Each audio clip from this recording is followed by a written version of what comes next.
Fundamental theorem of arithmetic कहता है कि एवरी कंपोजिट नंबर को हम एक्सप्रेस कर सकते हैं, फैक्टराइज कर सकते हैं उसके प्रोडक्ट जो कि वो होंगे, जो सारे प्रोडक्ट क्या होंगे, प्राइम नंबर से।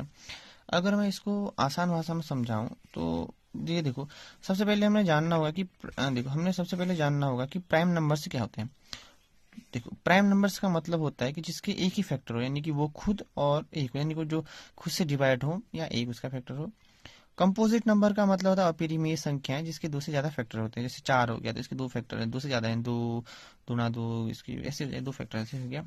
तो इसका मतलब है कि अगर हम कोई भी कंपोजिट नंबर लें तो उसके फैक्टर दो होंगे, या तो वो प्राइम नंबर होगा या फिर कंपोजिट होगा। अगर कंपोजिट, दोनों कंपोजिट हो गए तो भी उसके दो फैक्टर होंगे, तो वही होगा कि नहीं कि प्राइम नंबर या फिर कंपोजिट होगा। कंपोजिट होगा तो भी उसके दो फैक्टर होंगे, यानी प्राइम होगा या कंपोजिट होगा। तब तक चलता रहेगा जब तक कि उसके दोनों फैक्टर, जो कि जब तक कि उसके सारे फैक्टर क्या हो जाए, प्राइम नंबर ना जाए। इसको अगर हम आसान भाषा में समझें तो मैंने यहाँ पे भी एग्जाम्पल सेट कर रखा है। जैसे मैंने कहा कि 400 लिया, ठीक हो गया। 400 नहीं तो तुम किसी और भी ले लो, ठीक हो जाएगा। 400 लिया मैंने। अभी कंपोजिट नंबर है, चलो 400 की छोड़ देते हैं हम, थोड़ा सा इजी भी में हो रहा है। तो हम एक काम करते हैं, जैसे मैंने ले लिया 500 ही ले लेते हैं, ठीक हो गया।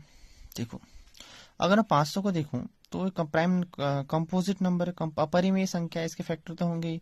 ऐसे तो नहीं है ना कि 2 3 5 7 जैसे प्राइम नंबर होता है 2 3 5 7, ऐसे तो नहीं है ना। देखो कंपोजिट नंबर तो इसके फैक्टर होंगे। तो फॉर एग्जांपल मैंने इसको सीधा दो से कर लेते, 250। वैसे असेंडिंग ऑर्डर में लिखना होता है, बट जैसे अपनी मर्जी मर्जी पढ़ो, एक ही बात है।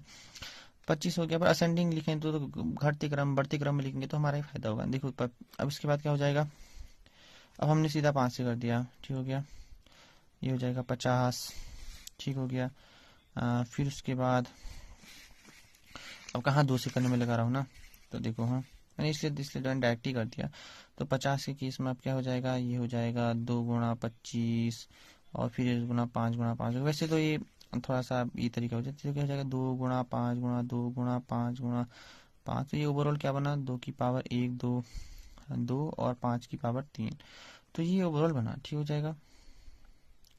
यानी कि हमने क्या कहा कि किसी भी कंपोजिट नंबर को हम उसके उसमें तोड़ सकते हैं। तो मैंने इसको, अगर हम इसको असेंडिंग ऑर्डर वाली बात करूं तो क्या हो जाएगा, देखो हाँ मैंने इसलिए नहीं तोड़ा क्योंकि थोड़ा सा कैलकुलेशन आसान पड़ेगा करके, बट वैसे हो जाएगा। जैसे 200 किया 250 हो जाएगा। उसके बाद मैंने 2 किया तो क्या हो जाएगा, 2 से भाग देंगे तो ये कितना बन जाएगा, 125 हो जाएगा। 25 दूनी 50।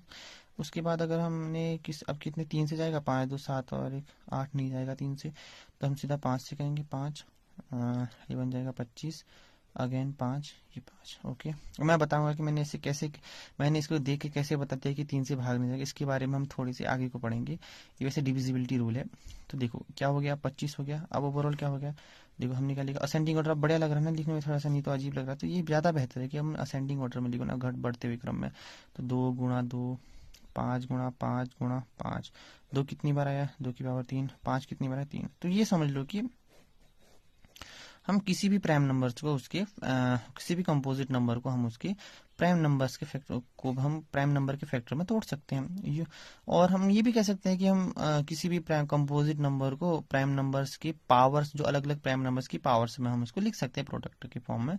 अब यूनिकनेस की बात हमने यहाँ पे कुछ देखते हैं, यार यूनिकनेस क्यों होता है। देखो इस एक और चीज ध्यान से देखो, अगर मैंने कहा कि मैंने 2 की पावर 3 और 5 की पावर 3 किया और मैंने उल्टा करके लिखा तो बात तो एक ही होगी। देखिए मैंने 2 गुणा 5 किया, क्या होगा, 10 होगा। इसी को मैंने उल्टा कर दिया, 5 गुणा 2, फिर भी क्या होगा भाई, आंसर तो 10 ही आएगा ना। तुम कैसे भी लिखो, तुमने ये 2 पहले लिखा, मैंने क्या किया था, देखो मैंने 2 लिखा, 5 लिखा, 2 लिखा, फिर 5 लिखा, फिर 5 लिखा। मैंने अलग तरीके से लिखा, क्या आया, वही 500 बना। इस बार मैंने सेम तरीके, मैंने दोबारा से अलग तरीके से लिखा, 2 लिखा, फिर 2 लिखा, फिर 5 लिखा, फिर 5 लिखा, फिर 5 लिखा। मतलब कि मैंने इसको ऑर्डर को चेंज कर दिया। इस बार में 2 मैंने यहाँ 5 यहाँ पे था, इस बार यहाँ पे हो गया। तो मैंने क्या किया, इस बार 5 एक साथ लिखा, इस बार अलग लिखा। समझ रहे होंगे कि मैंने ऑर्डर को चेंज किया। मतलब जैसे ऑर्डर को चेंज किया हमें क्या मिला, आंसर तो सेम ही मिला। तो यानी ऑर्डर पे यहाँ पे स्वतंत्र है, ऑर्डर पे इररिस्पेक्टिव ऑफ द ऑर्डर। मतलब क्या कहता है कि एवरी कंपोजिट नंबर क्या है कि कोई भी कंपोजिट नंबर को हम फैक्टराइज कर सकते हैं प्राइम नंबर्स के प्रोडक्ट के फॉर्म में। ठीक हो गया कि ये फैक्टराइजेशन यूनिक होगा। यूनिक होगा का मतलब जैसे हमने यहाँ पे कहा, देखो यूनिक आया ना, हमेशा हमेशा आंसर यूनिक आएगा, क्योंकि किसी भी, जैसे 4 है ना, वो 4 2 गुणा 2 ही होगा, कैसे ऐसे थोड़ा ना होगा कि 2 गुणा 3 थोड़ा ना होगा, तो 2 गुणा 4 ही होगा। इसका तो यूनिक है, वो इकलौता ही है, इससे इकलौता ही फैक्टर है। और ऑर्डर पर यहाँ पे निर्भर नहीं करेगा। देखो ऑर्डर के बारे में हमने क्या कहा, मैंने इस राइटिंग थोड़ी बहुत अच्छी है मेरी, तो थोड़ी सॉरी। तो देखो कि 500 है, तो 500 मैंने ऑर्डर को, मैंने 5 को इस बार यहाँ पे लिखा, इस केस में मैंने 5 को दूसरी जगह लिखा, तो मतलब ऑर्डर के रिस्पेक्टिव है। तो हम क्या कहेंगे कि किसी भी कंपोजिट नंबर को हम एक्सप्रेस कर सकते हैं प्राइम नंबर के फैक्टराइजेशन में, ऑर्डर से कोई मतलब नहीं, यूनिक तरीके से हम इसको लिख सकते हैं। ठीक हो गया।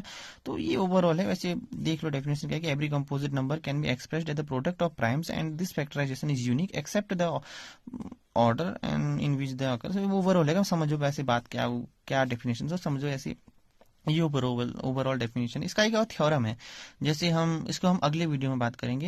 ये भी बहुत इंटरेस्टिंग थ्योरम है, और क्वेश्चन हम इसके संबंधित बहुत सारे क्वेश्चन करने वाले हैं। अगर, क्योंकि अब मैथ है तो हम थ्योरी से नहीं, सीधा क्वेश्चन प्रैक्टिस से काम बनेगा। तो अब अगली वीडियो में हम इससे संबंधित क्वेश्चन को सॉल्व करेंगे। अगर आपको ये क्वेश्चन अच्छा लगा, मतलब ये जो हमने पढ़ा, अगर आपको अच्छा लगा तो तब लाइक शेयर सब्सक्राइब जरूर करें। और अगली वीडियो में हम जरूर इससे संबंधित क्वेश्चन करेंगे, और एक जो इससे एक थ्योरम बचा है उसको, थ्योरम को हम करेंगे।